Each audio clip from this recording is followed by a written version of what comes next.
उद्धव ठाकरेंनी विधानसभेच्या पराभवाचं खापर मवियावर फोडले। लोकसभेचं यश सगळ्यांच्या डोक्यात गेलं। विधानसभेच्या वेळी शेवटच्या दिवसापर्यंत खेचाखेच सुरू होती, त्याचाच फटका बसलाय असं उद्धव ठाकरेंनी म्हटलंय। विधानसभेच्या वेळेला काय झालं, शेवटच्या दिवसापर्यंत खेचाखेच चालू राहिली। हा मतदारसंघ तुला, हा मतदारसंघ मला, हा तुला, हा मला, हा तुला, हे तू मैमय हे शेवटच्या क्षणापर्यंत झालं। त्याचा दुष्परिणाम हा साहजिकच जनतेमध्ये असं झालं, अरे हे आत्ताच जर काही खेचाखेची असेल तर नंतर काय होणार। आणखीन एक महत्त्वाचा विषय असा झाला की लोकसभेच्या वेळेला मी प्रचार सुरू केला होता साधारणतः फेब्रुवारीत।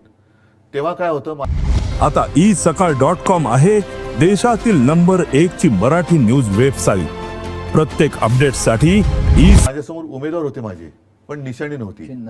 विधानसभेच्या काय वेळेला काय झालं, निशाणी होती पण जागा कोणत्या, आणि मी त्याच्यानंतर जागा मिळाल्यानंतर उमेदवारी कोणाला देणार हे निश्चित नव्हतं। तर ही जी काय तू मैमे झाली ही स्वीकारली पाहिजे।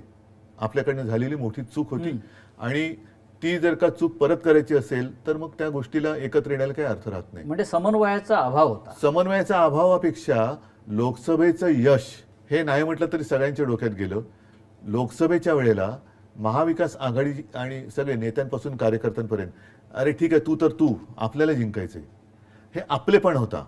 विधानसभेला नाही मला जिंकायचंय, हा आपल्यातून मीपणा जेव्हा आला तेव्हा पराभव